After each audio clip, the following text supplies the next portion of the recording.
Universe നിങ്ങളിലേക്ക് എത്തിക്കുന്ന message എന്താണ്? എന്താണ് ഈ ഒരു സമയം യൂണിവേഴ്സിൽ നിന്ന് നിങ്ങൾ അറിഞ്ഞിരിക്കേണ്ടതെന്ന് നോക്കാം.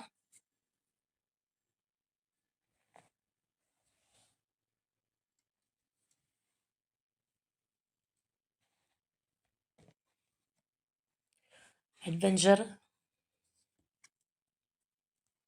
Rebirth, flowering and harmony. ഇപ്പോൾ ഇവിടെ യൂണിവേഴ്സ് പറയുന്നത് ചിലരുടെ ലൈഫിൽ ചില കാര്യങ്ങൾ അവസാനിച്ചിട്ടുണ്ടാവാം. ചില ബന്ധങ്ങളായിരിക്കാം. അല്ലാന്നുണ്ടെങ്കിൽ മറ്റു ചില കാര്യങ്ങളായിരിക്കാം.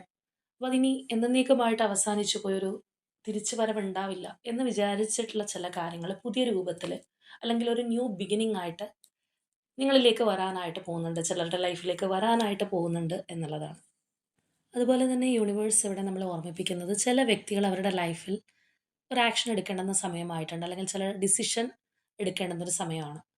അതായത് നിങ്ങളുടെ ലൈഫിൽ ഏതെങ്കിലും ഒരു കാര്യത്തിൽ ഒരു ടേണിംഗ് പോയിന്റിൽ നിൽക്കുകയാണെന്നുണ്ടെങ്കിൽ ചിലവർ ആ ഒരു കംഫർട്ട് സോൺ വിട്ട് വരാനുള്ള പേടിയുണ്ട്. അല്ലാന്നുണ്ടെങ്കിൽ ആ ഒരു ആങ്സൈറ്റി, ഫിയർ ഒക്കെ ഉള്ളത് കൊണ്ട് തന്നെ ഒന്ന് മാറി നിൽക്കുന്നതായിട്ട് കാണാം. അപ്പോൾ തീർച്ചയായിട്ടും നിങ്ങൾ ആക്ഷൻ എടുക്കേണ്ടുന്ന ഒരു സമയമാണ്. പിന്മാറി നിൽക്കേണ്ടുന്ന ഒരു ആവശ്യമില്ല.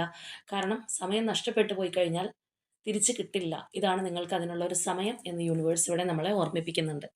അതുപോലെ തന്നെ ചിലർക്ക് അവരുടെ ലൈഫിൽ അവരുടെ ബന്ധങ്ങൾ ദൃഢമാവാനായിട്ട് പോകുന്നുണ്ട്. കുറച്ചുകൂടി പരസ്പര വിശ്വാസത്തിലേക്ക് അല്ലാന്നുണ്ടെങ്കിൽ ആ ഒരു ഇഴയെടുപ്പത്തിലേക്ക് വരാൻ പോകുന്ന ഒരു സമയമായിട്ട് യൂണിവേഴ്സ് ഇവിടെ നമുക്ക് കാണിച്ചു തരുന്നുണ്ട്. അപ്പോൾ തീർച്ചയായിട്ടും അതിനായിട്ട് നിങ്ങൾ റെഡി ആയിരിക്കുക. ആ ഒരു സ്നേഹം റിസീവ് ചെയ്യാനായിട്ട്, അക്സെപ്റ്റ് ചെയ്യാനായിട്ട് നിങ്ങൾ ഒരുങ്ങിയിരിക്കാനായിട്ട് പറയുന്നുണ്ട്. അതുപോലെ തന്നെ ചിലർക്ക് ഫിനാൻഷ്യലി ഒരു സ്റ്റെബിലിറ്റി അല്ലാന്നുണ്ടെങ്കിൽ നിങ്ങൾക്ക് ഫിനാൻഷ്യലി എന്തെങ്കിലും ഒരു ബുദ്ധിമുട്ടോ ഷോർട്ടേജ് ഒക്കെ ഉണ്ടായിരിക്കുന്ന ഒരു അവസ്ഥയാണെന്നുണ്ടെങ്കിൽ കുറച്ചും കൂടി ഒരു മെച്ചപ്പെട്ട ഒരു നെക്സ്റ്റ് ലെവലിലേക്ക് പോകാനുള്ള ഒരു അവസരം വന്നു ചേരുന്നതായിട്ടും യൂണിവേഴ്സ് ഇവിടെ നമ്മളെ അറിയിക്കുന്നുണ്ട്. അപ്പോൾ തീർച്ചയായും ഈ ഒരു പോസിറ്റിവിറ്റി നിങ്ങളിലേക്ക് അക്സെപ്റ്റ് ചെയ്യുന്നതിനായിട്ട് ഈ ഒരു എനർജി ക്ലെയിം ചെയ്യുക. യൂണിവേഴ്സിനോട് ഗ്രാറ്റിറ്റ്യൂഡ് അറിയിക്കുക.